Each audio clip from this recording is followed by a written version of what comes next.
the anti-aging thing is not real. And so I just want to offer to women like a different approach.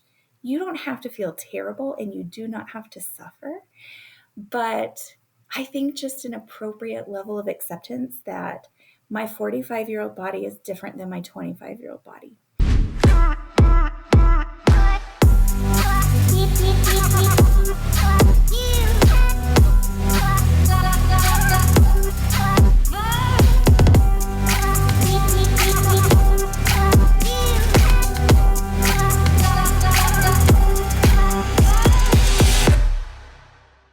Hey, friends, and welcome back to this season of The Mary Moran Show. If you're just joining us, this is a season we are lovingly referring to as the underestimated season, after the title of my third book, which just released this year, called Underestimated: The Surprisingly Simple Shift to Quit Playing Small, Name the Fear, and Move Forward Anyway.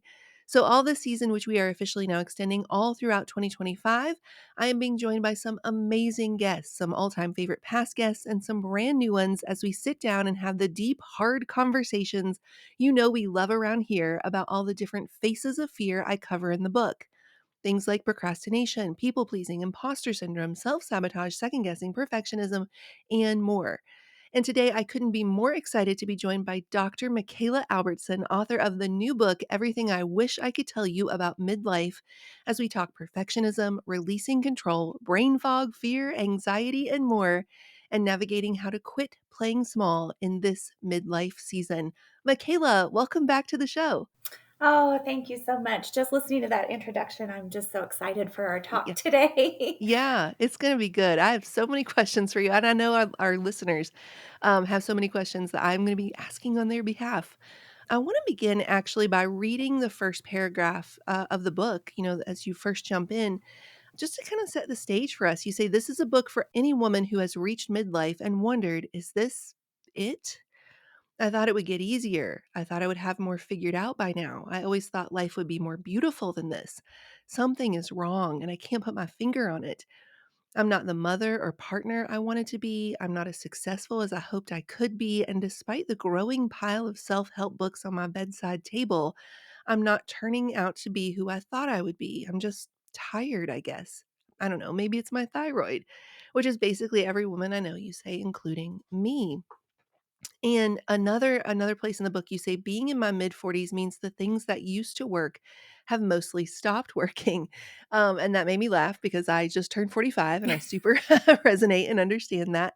And it also reminds me of in Shauna Nequist, in her last book, I guess I haven't learned that yet. She talked about, I think, finding some journals from her mom that basically said the same thing. I hit my 40s and everything stopped working. And so just kind of set the stage for us both as a woman navigating this yourself and then a medical doctor. What are you seeing people come to you with? Like what in the world happens to us? Everything's cruising along fine, and then the 40s.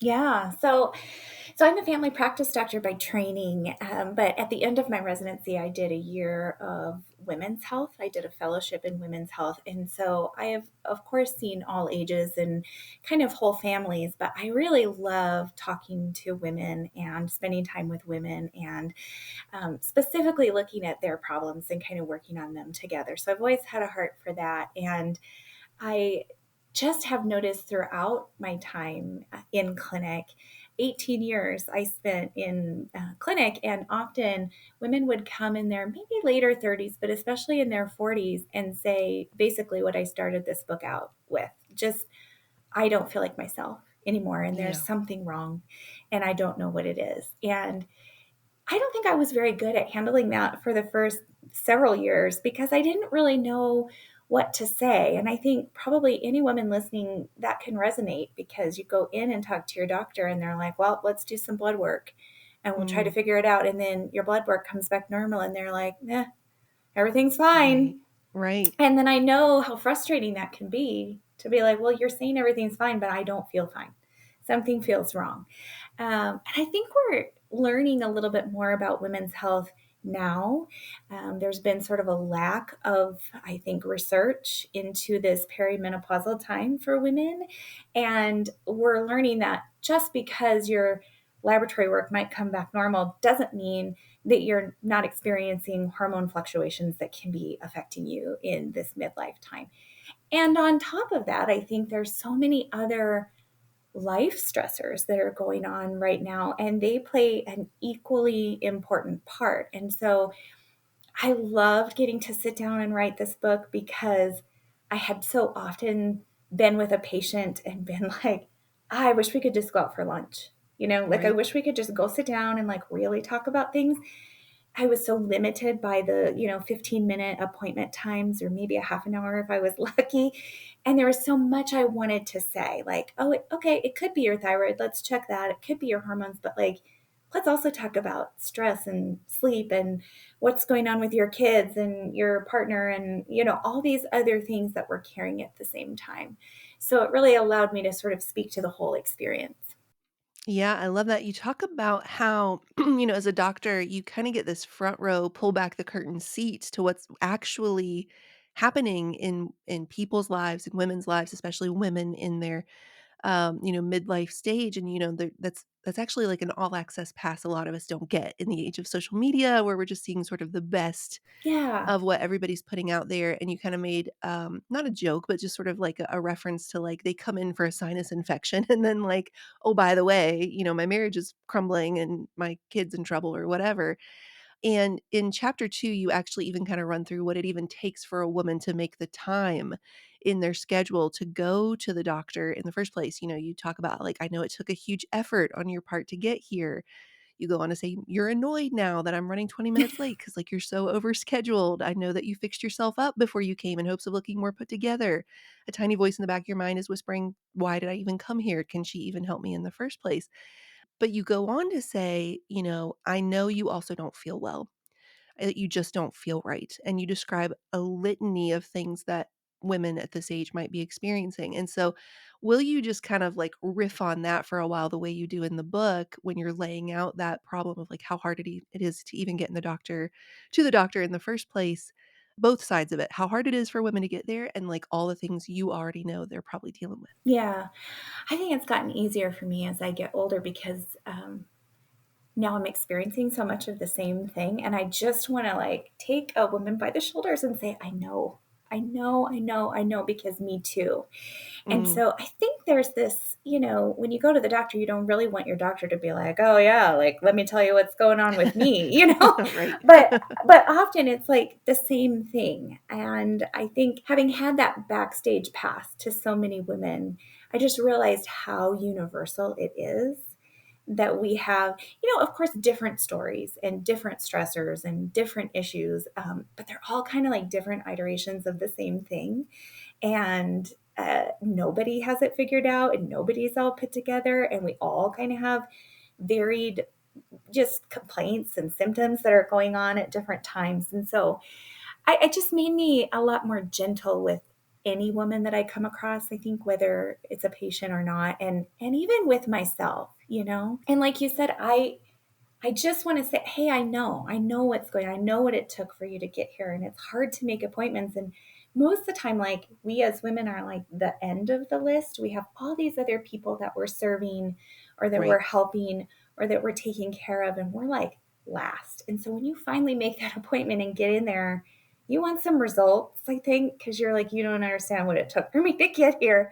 Right. And And like how it's fitting into the puzzle pieces of all the other moving parts, like soccer practice is right. ending in 15 minutes or Right. whatever. Like I only have Yep. this much time. So like let's make this count, And I I just can understand that so deeply. And then it's like I don't even know what to say once I get there because what do you even say? Like, I don't know. It's all the things. I'm not sleeping like I used to. I'm not really interested in sex anymore. And I'm gaining weight and I'm tired and I don't know. I just don't really feel like I have the energy that I used to have to do anything. And all of the things that you've like Googled, and you've Right. read about and kind of the little diagnoses that you already have going on in your head. And I know that it's just kind of a big jumbled mess when you come in to see me.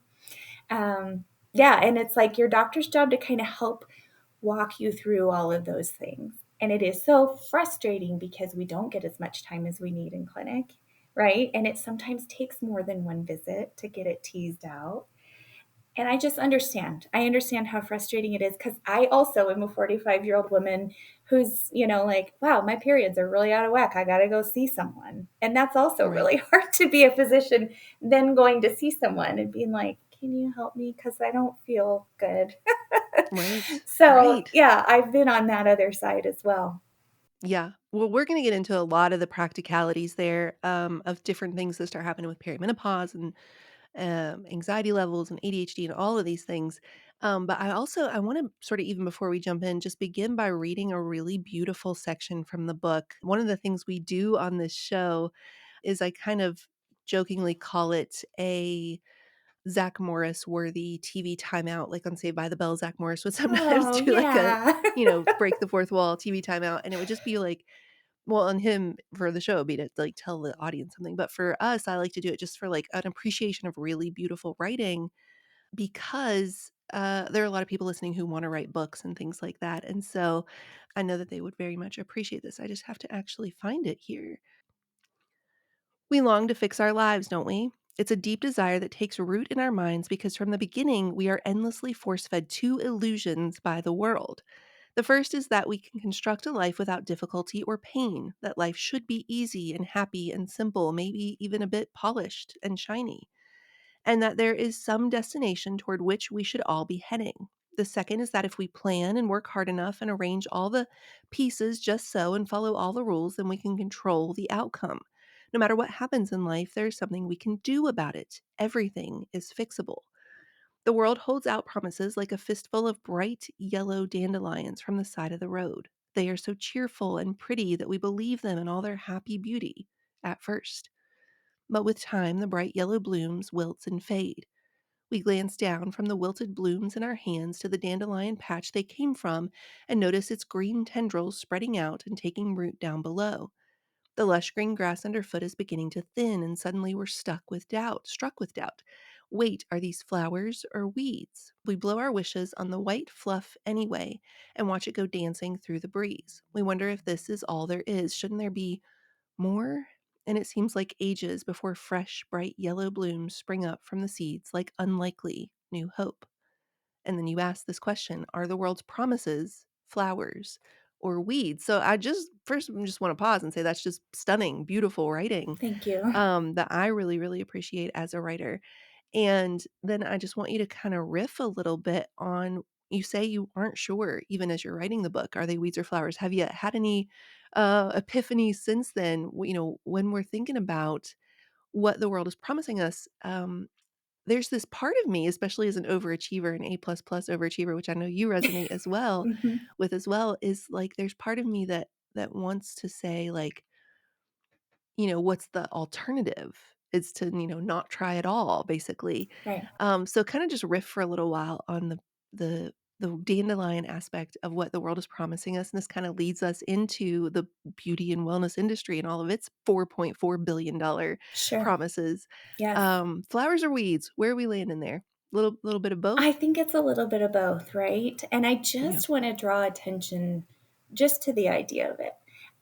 Just to say, oh, wait, is this flowers or weeds? And maybe it is flowers for some people, and maybe for others it's not. It's just that there are so many promises out there available to us. And really, it frustrates me as a physician and as a woman to sometimes see what I believe is like exploitation that happens. Like, you're struggling, you don't feel well, you're going through perimenopause, you have, your hormones are all out of whack, you have all these things going on, and then along comes marketing for something and says, oh, here you go, this is what you need. If you just take Right. this supplement, or you're doing this diet plan or this exercise program or whatever it might be, and they just promise that it is the be all end all and that we can feel amazing and that we never have to age. Like, Yeah. the anti-aging thing is not real. And so I just want to offer to women like a different approach. You don't have to feel terrible and you do not have to suffer, but I think just an appropriate level of acceptance that my 45-year-old body is different than my 25-year-old body. And that doesn't mean that there's anything wrong. With me, it just means that my body is 20 years older. And so things are a little bit different. And so I just want to offer that as like a more gentle way to say, okay, like, what can I achieve here? What is wellness and well being for me, right? Not this promise of being this ideal woman with this ideal body type, with, doing all these things. Maybe she can only have flowers. I don't know, but I haven't met any. I haven't quite met any women like that. And Right. so I think just this level of acceptance and taking ourselves off the hook, like, you don't have to figure it all out and you don't have to do it all. And at the same time, you don't have to suffer. So it's kind of both of those things. I know Right. that I can understand that and I can have written that part in the book, and then I can find myself surprised again when I end up with like wilted blooms in my hand, like, Right. oh, here I am again. Like, this is harder than I thought, or this didn't turn out the way that I wanted, or, I didn't know I'd be struggling with this new thing. Um, Right. but instead Yeah. of being shocked by it, as I think I have been in the past, just to say, oh, this is another one of those things that I've got to kind Yeah. of, assess what is my level of control here? What can I do? What's maybe not available to me? And just find some peace, I think, more than anything. I think that's what I'm looking for. And I think when I really talk with women, what they want more than anything else is like a little bit of peace. And Yeah. so it's finding that balance of what can I do about certain things and where do I need to let go? Yeah, I love that, and on the very next page, the very next spread, you kinda demonstrate, like, why this dandelion analogy is so perfect because I love that idea of, like, we're gonna be handed the dandelions, and then they're gonna start to wilt, and then they're gonna turn and they're gonna do what they're meant to do. They're gonna age into the form of fluff, Sure. which is really interesting with, like, becoming gray on top. That's really interesting. Yeah. And then we make wishes on this, and they scatter, and then they multiply, and it feels like we're constantly the chains are being moved, right? Yeah. The, like, finish line that we're racing towards or the arrival point we're racing towards is constantly moving, and you demonstrate that. I'm gonna do a very mid-40s thing and get my readers here. Stop trying to read them without. You're comparing and contrasting these 2 goals the world tells us to do of striving and simplifying. So you say, first, the world tells us to strive, do more, be more, have more. You're not doing it right unless you do it all. Achievement equals success, and success equals happiness. So get out there and go for it. You can be your best you. This is the meaning of life. And though it feels a lot like chasing an optical illusion, a mirage, or a rainbow, or more likely consumerism, we do our best to attain the perfect family, career, house, and stuff. We run half marathons and restrict our diets. We weigh less and we make more money. We buy things. We take beautiful family portraits and plaster them to the living room wall.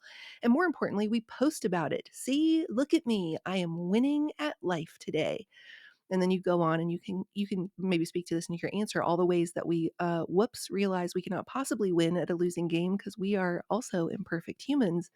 But then the second option it then tells us to work on is, next, the world tells us to simplify, pare down, declutter, live simply. You're not doing it right unless life feels free and easy. It really shouldn't be as hard as you're making it seem. Life should be simple, and the answers are right here. Remember, everything is fixable, so we attempt to solve it all over again. We buy a book on Whole30 and download a meditation app to our phone. We move home, switch jobs, downsize. We eat locally sourced foods, become vegan, take up yoga, live tiny, whip up another smoothie, and pop our earbuds into our ears, all while we breathe deep and practice mindfulness.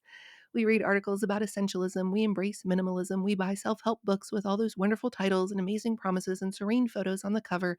We feed the 4.4 trillion, not billion, whoops, trillion, beauty and wellness industry more of our hard earned money as we continue counting and sorting and measuring and deserving, trying to make it all add up while quietly wondering, will I ever get the mix right? What is the point? And will any of this make me well? It's a culture that permeates everything and poisons everyone. I know because it poisons me too. So powerful. And so, a question I had for you that kind of popped up is, do you think that this is a constant ebb and flow between striving and getting more and then simplifying and living with less? Like we just perpetually cycle through it. Or I had Ian Morgan Cron on the show once, and I've referenced this a bunch of times. Longtime listeners will know what I'm talking about before I even begin, where he said to me that the first half of our lives is like the parable of the talents. We're just trying to make a profit with our gifts. And the second half is the parable of the prodigal son. We're all just trying to find our way back home. So do you think it's more like a first half of your life striving, second half simplifying, or is it just like a perpetual wheel we're spinning through between more stuff and less stuff? I think it's not as easy as it's like first half, second half type of thing, because I think that marketing and other things are so powerful. Like, there's a lot of stuff out there now, like, okay, what do we need to target to midlife women? And it's like how to remake your midlife and how to, live your last half of your life as best you can, right? So I think we keep kind of stepping onto the wheel and then we like run and run and run and run till we're like tumbling around inside the wheel and then we're like, oh, I got to get off that wheel again.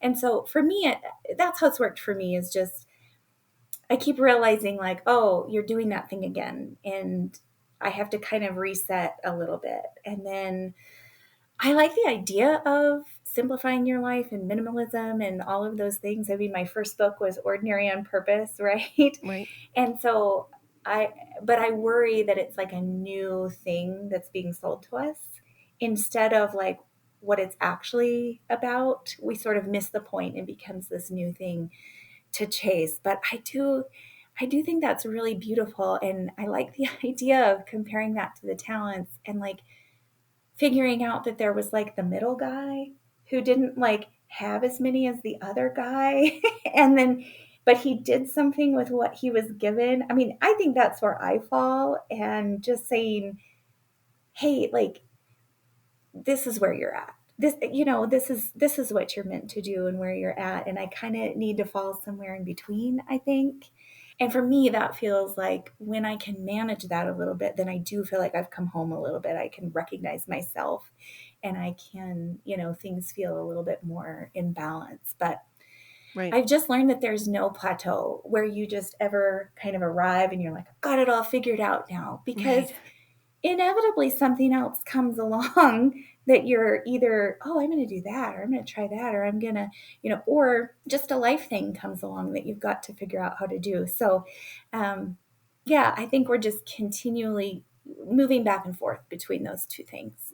Yeah, I love that, and I think, like, what we're I kind of love this sort of, like, happy medium, almost like a Goldilocks approach, right? Yeah. Like, it's not too much driving, it's not too much simplifying, we're not going to extremes on either case. Going back to what I was saying earlier about it feeling like it's just constantly moving the chains and the finish line, like, this is something I have a friend who's writing a cookbook, Mm. a coaching client of mine who's writing a cookbook, and it's, sort of about the idea of, like, eating for midlife. Hmm. Um Something I've said to her is I get really frustrated with content around here's how to eat healthy because I feel like every time I catch up, it has moved again. The chains have Sure. moved. And it's like, oh, you're still eating cauliflower? Like that's actually really high in D blah blah blah blah Yeah. blah. And it's like I Yeah. quit, you know? Yeah. And so you talk about you say this is it on page 30 you talk about the wellness industry and how it sells you the lie that your happiness is always just one purchase away, and that reminds me of something I write about in Underestimated, talking about the rise of the influencers of like, we're all one blank away from belonging. Right. And it just constantly feels like you cut off the head and three more grow in its place of like what it looks like to do self-care and be balanced and be a glowing woman in your 40s or what have you. So I think just kind of starting from this place for everybody listening, if you're feeling like, oh my gosh, like are there any answers? Because Hmm. everything feels really contradictory. That sort of leads me into the next question that I have for you, which is about this idea. I've just kind of in my notes called it under the header of like this idea of like, oh, I'm doing my own research Mm. and sort of the proliferation of information out there through things like TikTok, which has become sort of the new Google, Yeah. where we're getting, not me personally, I'm not on TikTok, but where most people are getting a lot of their information. And you talk about, I just want you to break apart for us two things. One, which is what you call and is called the illusory truth effect. And then two, the difference between anecdotal versus truly empirical Hmm. data backed evidence. Yeah. So that's how TikTok works is the illusory truth effect is TikTok. And Okay. it has been proven that the more times you hear something, the more you believe it to be true. Whether Okay. there's any truth at all, one person will say, oh, so and so posted about this and said this and then it just trickles down and all the people who talk about whatever it is, whether it's cooking and diet or, whatever it is, kind of start by pointing to that person. And then eventually we don't even know who said it first or who came up with it first. And it's just sort of believed to be truth. And so I think that can be really dangerous for us. And I know because I will talk to women just out and about, and they'll say things to me like, well, I just don't know who to believe anymore. They question what maybe their physician is saying to them, or they question kind of what scientific studies say because they've heard it so many times in other places. And oftentimes they trust those people who have told them that they have sort of this relationship. What are those called? Like parallel relationships or whatever with these people that they follow on social media. Yeah. And Or parasocial, depending on how parasocial, extreme. yeah. Yeah. um, and it's confusing, and I understand that it's confusing. um, and there are so many different ways that marketing plays on that for us. And I name a few in the book. And a lot of times I will read about some new way that some term, right? And I'll be like, oh yeah, they do that, using celebrity endorsements, and like you mentioned, anecdotal evidence. It always sounds great when it's like, well, my so and so did this and it worked for them, so it's for sure gonna work for me, right? That is what anecdotal evidence is. It's maybe it might be someone, my sister, my friend, my mom's, neighbor or whatever is doing this and it's working great for them, and so I'm gonna give it a try. I just worry, I think, that we sort of miss, like, what could be the downside of that, especially when Yeah. it's an all natural product. So that appeal to nature fallacy is another way that Right. we are a little bit duped. Like we don't even realize that it's happening, but like packages will be green or they'll have like a leaf on them and they'll say like Right. all natural. And we have this assumption that all natural products are perfectly safe, that there wouldn't be any problem with just giving that a try. It's worth a shot, right? Um, but actually, there can be, if it has the potential for providing us with a good outcome, it just as equally has the potential for providing us a bad outcome, a side effect, an interaction with our medications, and other things. And so I don't think we even realize that marketing is doing that to us and that we've sort of come to believe that, right? Until you read about it or think about it, or look at it that way. Yeah. And And so then, all the evidence that you're citing in the book is going through um, the double-blind, placebo-controlled, randomized trials yes, that have been held up to that kinda gold standard yeah, of science. This is this what is is what the we best recommendation know. as of now. Yeah, this Yeah. is what we know right now. And I understand that a lot of the frustration comes when there are things that we don't know. And so Mm, when we don't have an answer to that, or we see things that have maybe potential benefit, but we don't have the long term studies yet to make it part of the gold standard of care. And I think that's where people get frustrated because they're like, well, if we already kind of know that this might be working, like, why aren't we just throwing it out there for everyone? But it's important to do our due diligence and make sure that it is safe and effective and figuring out when it's indicated for people. Because we can't just push out products that may have potential benefit. Great. We just need to do more studies. And I think we deserve good science. We deserve good studies, like you mentioned. So, double blinded, meaning the people performing the study and the people in the study don't know what they got. There isn't any room for bias, right? Randomized, meaning we have not put them out in any particular way, and we've accounted for any of the other conditions that could be giving, any other influence, right, on the outcomes. right, Yeah. right. And placebo controlled, meaning that some people don't get the intervention. So we can compare that, and they don't know whether they got the intervention or not. And then we like to do those on really big populations so that we can apply it to the general public, which makes studies really expensive and sometimes they take a really long time. Yeah, I love that so much, and something that you're kinda talking about of, like, we want the answers and we want them now, and, like, we want, just I understand that, that's what I've been saying all through the episode of, like, they're moving the chains, and I just wanna know, and I want that control, and I want that definitiveness. It brings me into my next area of questions, which is, what we think life should be and what it actually is. And this thing you talk about called radical acceptance. You say, we are living inside difficult and complicated bodies, walking around in very difficult and complicated lives. Life is simply hard, and it doesn't mean you're doing it wrong. It means you're living a life. And you certainly know something about that. For anybody who didn't get to listen to the first episode we did together, just kind of catch us up. I'll start it off with like you're 24 in med school and you're married and you're dealing with all sorts of things that go well beyond the fact that your apartment is leaking, Yeah. which you kind of drop us down into the middle of in this book. And you are also thinking about buying your first house and having a baby. So tell us what's actually going on when you're 24 and in med school. Yeah, so I learned about radical acceptance and really, really learned how to wrestle with control. I think when we were very freshly married and in medical school, and then my husband struggled a lot with drug and alcohol addiction. And so, side by side in medical school, I think it began as I'm coping with medical school by using these substances. And then it really just spiraled out of control. And I was this person who thought if I just try harder and I just push harder and I just carry all the things and I just do all, like, I'm going to pull us through this. And so that's when I decided to start having children, was like right around the time when my husband was in and out of drug rehab. And it took me a little while to realize, I mean, years, 7 years of our marriage, he was actively using, to realize, like, oh, I'm not going to fix this actually. And this actually isn't one of those things that's in my control. And this is one of those things I have to put in the category of, oh, I hadn't planned on this. This is just how life is, and it's different than I thought. Mm, And that was really, really hard. Al Anon was such a wonderful tool for me to even hear the idea of letting go or the idea of detaching from a loved one. And some of the things that I learned in there just felt so foreign to me and so opposite of what I had always thought would be the right thing to do.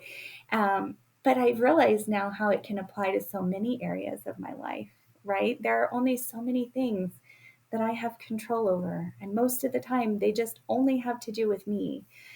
So many of those things I learned through struggling with my husband and our marriage, struggling through his addiction.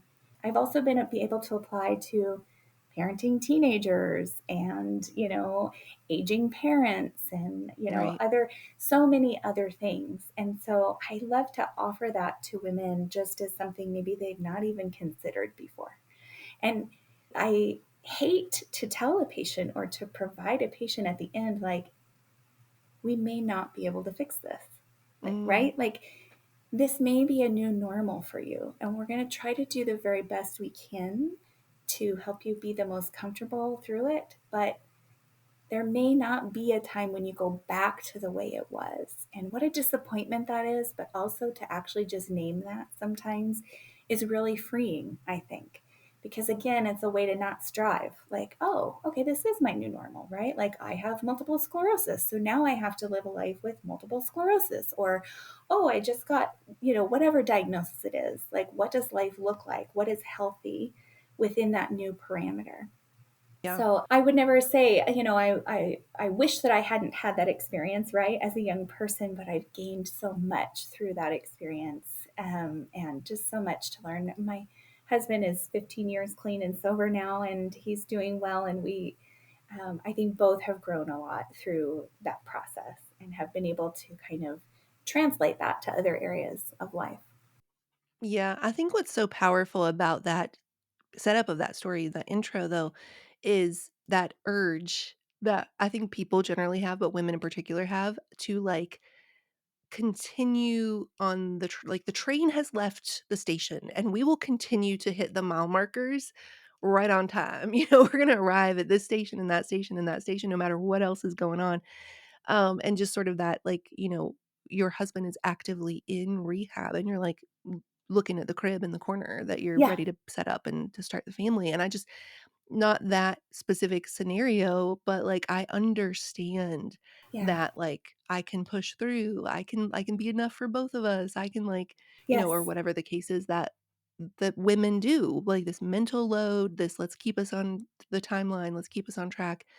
And you specifically, you mentioned this, but just to kind of like bring it home for everybody listening, specifically the serenity prayer jumped out to you of, God grant me the serenity to accept the things I cannot change, the courage to change the things I can, and the wisdom to know the difference. And the question I think that I have, and this comes up, this is sort of like a little bit like an earlier question that I asked, but this is how I'm wired. So we're going to hit it one more time is tell us what radical acceptance is. You mentioned that of like, I have this, MS diagnosis and this is a new normal, but like radical acceptance of this is my finances now, or this is, I'm in Mhm. perimenopause or whatever the case is. This is where my marriage is, whatever it is. What is the difference of radical acceptance or the balance of radical acceptance versus slipping into apathy Yeah. of, being like, well, this is just the way it is now. Cause like I've talked on this show a bunch of like my dad would always say, this is the way it is, the way it was, the way it always will be. And there was just this hopelessness Mm. when it came to his own life. So, what is the balance for you of radical acceptance of things are changing or you're not on the timeline you want to be or whatever that may be versus not giving up, I suppose? Yeah. Don't we kind of walk that fine line, I think? And I Hmm. think it's okay when something bad happens, or maybe some new stage or some new thing is thrown at you. I think it's okay to sit in kind of just that feeling of, well, that's it for a minute, right? Like, I think it's okay to kind of have that pause, but certainly we don't want to live there forever, right? And I talk in the book a little bit about the idea of agency and then throw out the term limited agency. And so I think we are fed a lot of agency, like you have control over everything. If you aren't where you want to be, get there. Just get up and get there and do it, right? And it kind of works with a lot of the marketing things that we already talked about, right? Like, you want to feel better, go take that supplement. You want to get out there and do it. Limited agency will kind of just reframe that a little bit, where it's like, okay, this is my new normal, right? This Hmm. has happened. My husband's in rehab, or, whatever it might be. Limited agency says, what can I do?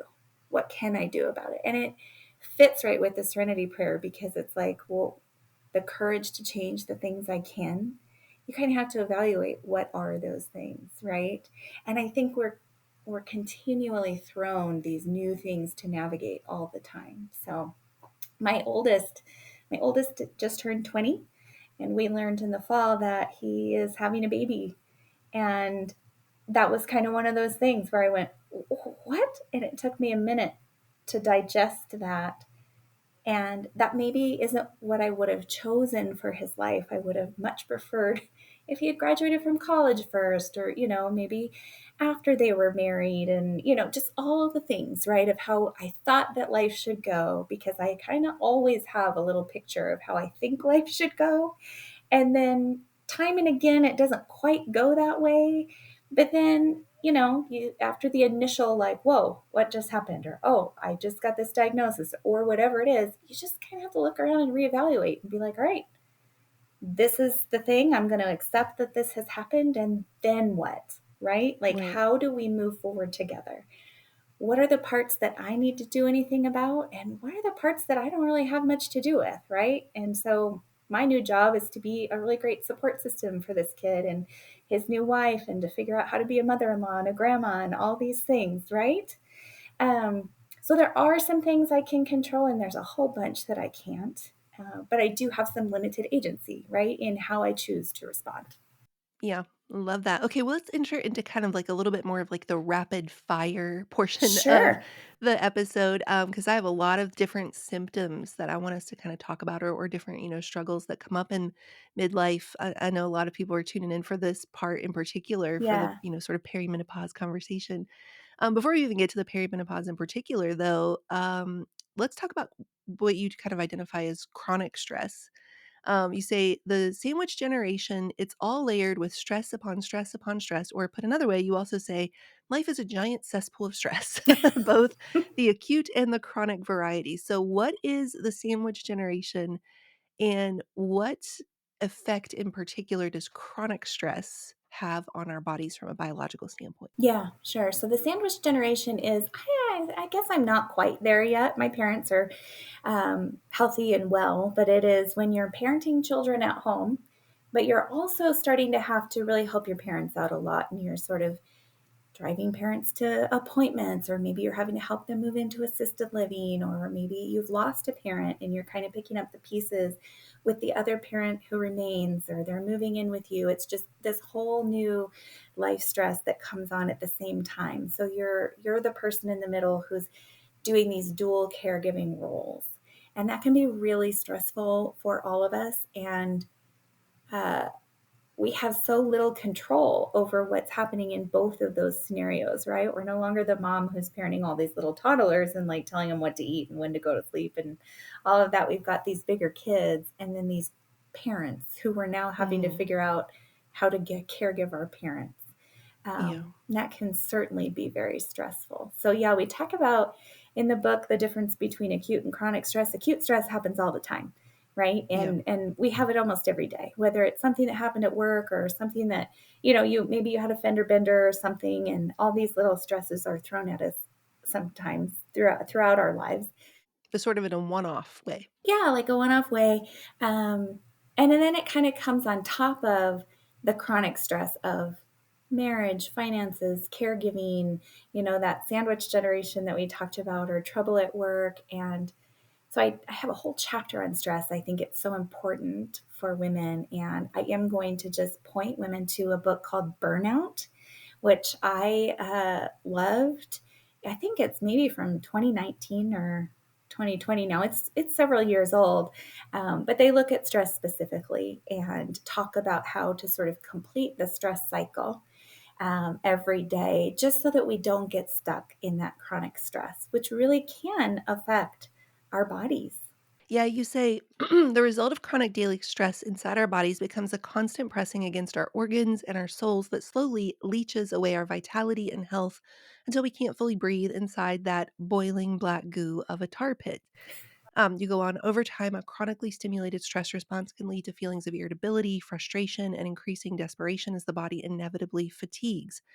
The resulting elevation in cortisol levels over a prolonged period of time can lead to depression by inhibiting our ability to experience pleasure.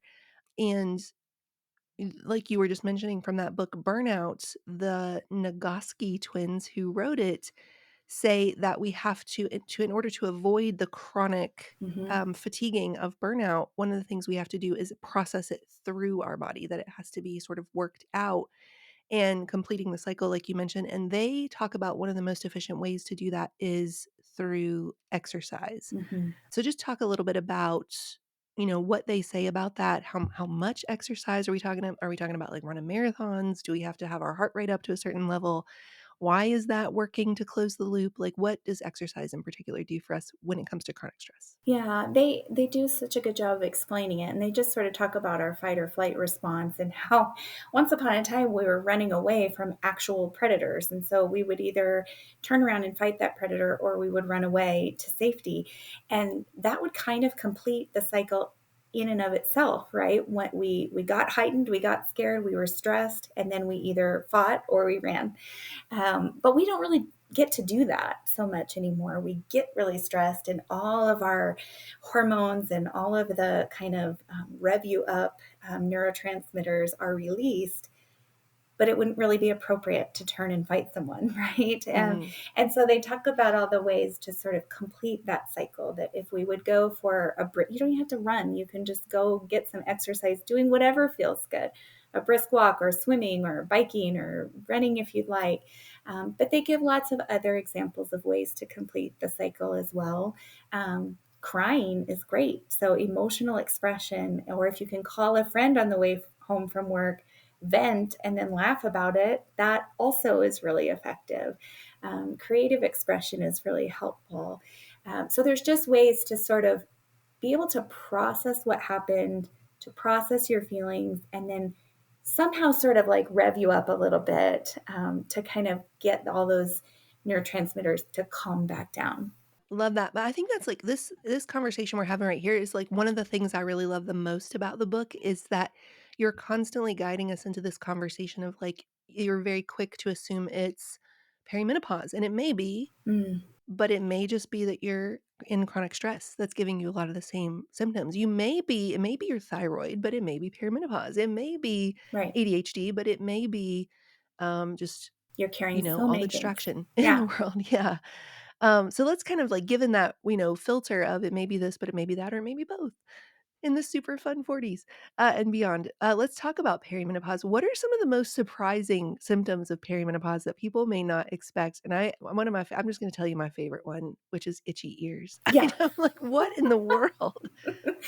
Yeah, so we know all the main symptoms, right? And I think it's interesting, just, maybe 4 years ago, or even when I started writing this book, people were like, perimenopause, like, why are you going to write about that?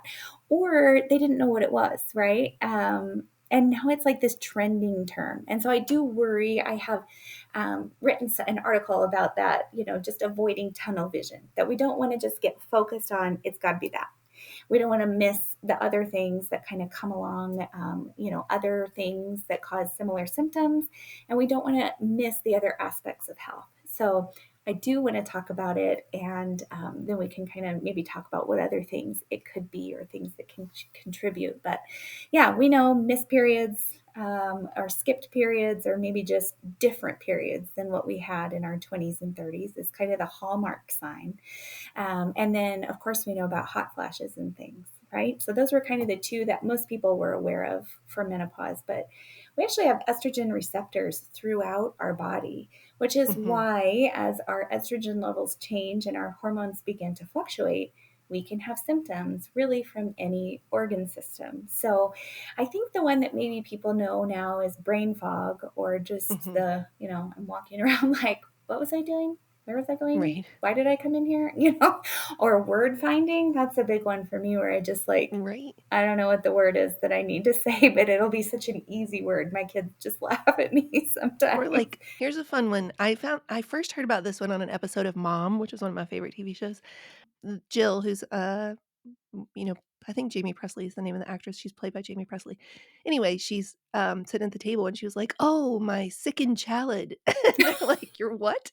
And it's like swapping the letters. And Yeah. I'm telling you, I cannot tell you how many interviews for Underestimated where I went to say the clock is ticking and I said the talk is clicking. You're like, you know Which what is I just meant. like, You know what I what's meant to say. happening? Yeah. What's happening? Like, I live and die and you live and die by words. Like, what is Words. happening? Yes, it's Yeah. so frustrating. But then some of those other strange ones, the itchy ears, I think, comes from dryness. And so we might notice the texture of our hair changes, or the texture of our skin, like a little bit more dry skin, thinning skin. And so I think the itchy in the ears is just because of dryness in the ear canal. So that's one. Some women get ringing in their ears as well. And then vaginal symptoms. So we call just the whole constellation of vaginal symptoms the genitourinary symptoms of menopause. And that can be a lot of things. Because estrogen affects the mucosa of our genitourinary system, we might have increased urinary tract infections. Um, Thinning of the vaginal mucosa can cause pain with intercourse, which I think that can also contribute to like a decreased libido. Um, just because when sex is painful, it may not be as fun to do, right? So many different symptoms can come along. What have I missed? Frozen shoulder is Oh, interesting and just general joint you're pain. right. Yeah, joint aches and pains. And frozen Yeah. shoulder is so common Hmm. for women in midlife.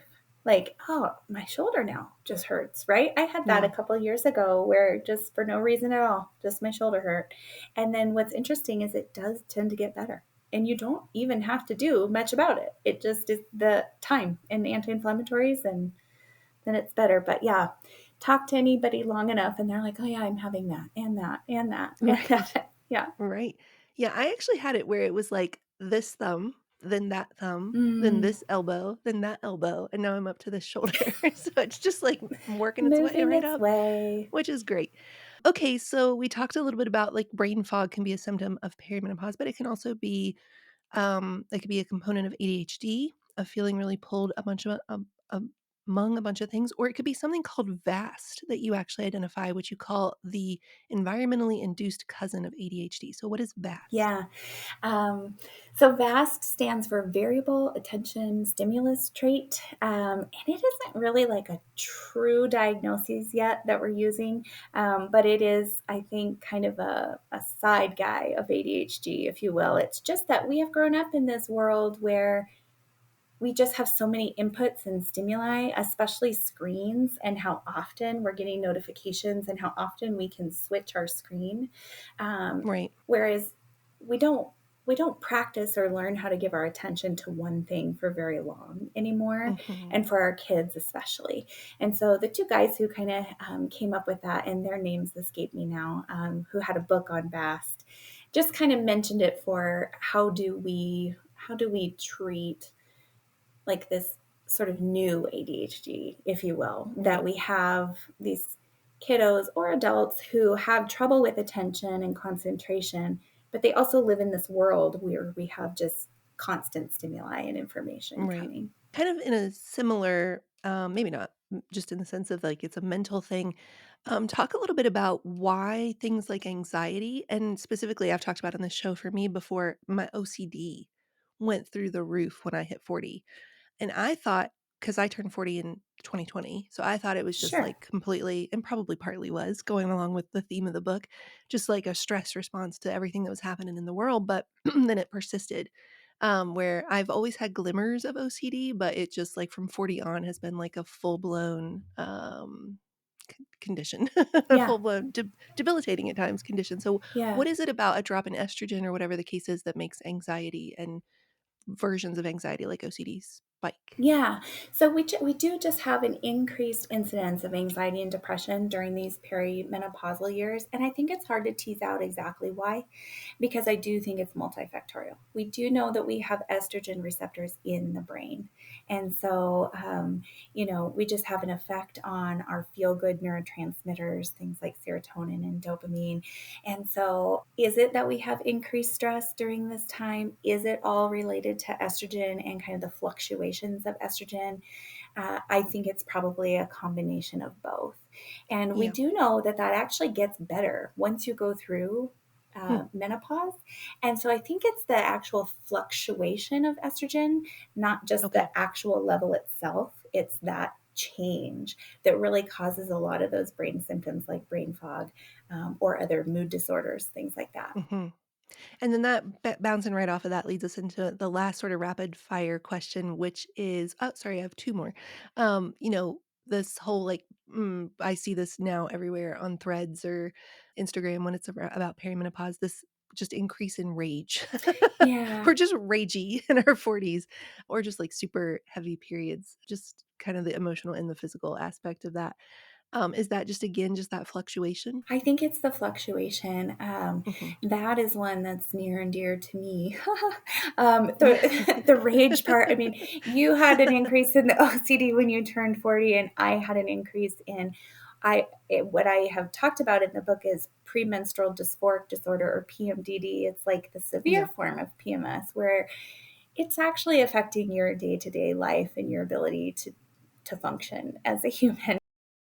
That certainly happened for me, and I do think that we just have wider swings and wider fluctuations, and so we can notice that along with the heavier periods that come in our 40s, those mood triggers can come right along with it. And so I just want to say there's help available for you, and there's lots of different things that you can try. I went into my doctor and said, either my periods have to get lighter or I need to work on my emotions.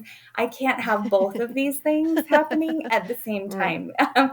So first we worked on the on the period part, and I was like, oh, actually, I think it's the emotions part that I need help with. And so that's when I started on my daily medication, which has helped me so much.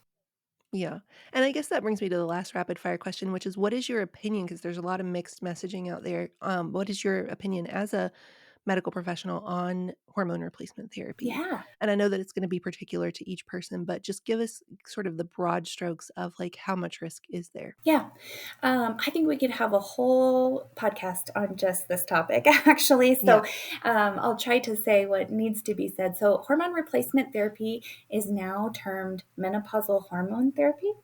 And I think that's an important distinction. And I like to explain that to patients as well. So, we're not replacing your hormones to their pre perimenopause or menopausal state, right? We are giving you hormones to help treat the symptoms that come along this menopausal transition. So, hormone replacement sort of means like, oh, I'm lacking these hormones, let's tank them back up. Menopausal hormone therapy is like, okay, what kind of symptoms are you having, and how can we help alleviate those symptoms while you go through this inevitable transition? Yeah. Oh, I remember this from the book with the lowest amount of hormones Yeah, possible. we try to have Yeah. the lowest amount of hormones possible. So, when I was in medical school, that was when the Women's Health Initiative was out and they were saying, wow, there's so many risks. And I feel like I was trained to be a little bit afraid of hormones and, let's just not use them. The breast cancer risk is too high. But now we've sort of reinterpreted the data of the Women's Health Initiative. We haven't thrown it out. It wasn't a bad study. It's actually a huge study that involved a huge population of women over time. And so we've learned a lot of things from that, and we still use that data, but we've sort of reinterpreted that data to find that the risk is much lower than we once thought. So certainly it is not without risk, but it is lower than we thought, and you do not have to be afraid of menopausal hormone therapy, but having a good discussion with your provider to decide what is best for you is the way to start there. So you can start with just the lowest dose possible to relieve your symptoms. And that's kind of the current recommendation. We hear conflicting information, I think, about that the most out there on social media. But if you will ever look up the Menopause Society, that's kind of the current gold standard of care. And they have it Okay. really all spelled out there for you. I think it's very easy to read, like what the Mm. current recommendations are. And that is from a constellation of studies that these experts have put together. Well, I could talk to you all afternoon because there's so much that goes into this and I have so many questions. I think it's so important for everybody to understand that even like all of these topics we just like did like rapid fire, ADHD, the anxiety side of things, all the perimenopause symptoms, the rage. Each one of these have a chapter, an entire chapter dedicated to them in the book. And Michaela goes deep into all that. So, Michaela, thank you so much for being here. Let them know where they can find you, find the book, and also just any parting words you want to leave for the woman listening who's right in the middle of everything's going wrong. Especially with this idea of being human and our humanness. Yeah. So I'm not on social media anymore. I've taken a big, gigantic step back from social media, but I have my website. It's MikalaAlbertsonMD.com, and I'm putting up new articles over there. I've got some freebies over there, Nice. links to podcasts I'm on, and things like that. So I'd love to have anyone join me and get my monthly newsletter. I like to send out some love notes once a month. So that would be great. The book is available anywhere books are sold, so you can find it on Amazon. It'll be a little bit less expensive through Baker Bookhouse, Nice. and they always have it 30% off, I think. So I'd love to have you read it and email me questions if you have any. You can find that over on my website. And then parting words. Gosh, I just want women to know that this is a universal thing. We're all going to go through midlife in one way or another, right? We don't have to suffer through it. I encourage women to get a primary care provider that you trust and that you can form a relationship with and start going for your regular checkups and exams and things so that you can kind of do everything that you can to be the most comfortable through the midlife process and just be really gentle with yourself. I think we tend to be so hard on ourselves and that's the voice that I always have, like, gosh, when are you going to get it together? I don't know. We've got to just be a little more gentle with ourselves and realize that we're doing better than we think. Love that. Love it. All right, friends, the book is Everything I Wish I Could Tell You About Midlife, A Woman's Guide to Health in the Body You Actually Have. It is out now everywhere books are sold. Get this in your hands or the hands of a friend who really needs it. And for now, I want to leave you with these words from Michaela. Our marriages will change, our children will grow, we will lose loved ones, our parents will age, and our own bodies will tire and age. We will struggle. And I regret to inform you, we are all going out the same way. But there is good news. Just for today, we are here. We are alive, we are breathing, and we are imperfectly human. Our lives are both ordinary and magical. And when we stop endlessly chasing the world's definition of beauty and wellness, we can be free to startle awake to the stunning everyday beauty of our good, hard, ordinary lives and the magnificence of the world all around us. This is how we truly live. Until next time, friends, this is the Mary Morant Show, and welcome to your underestimated season.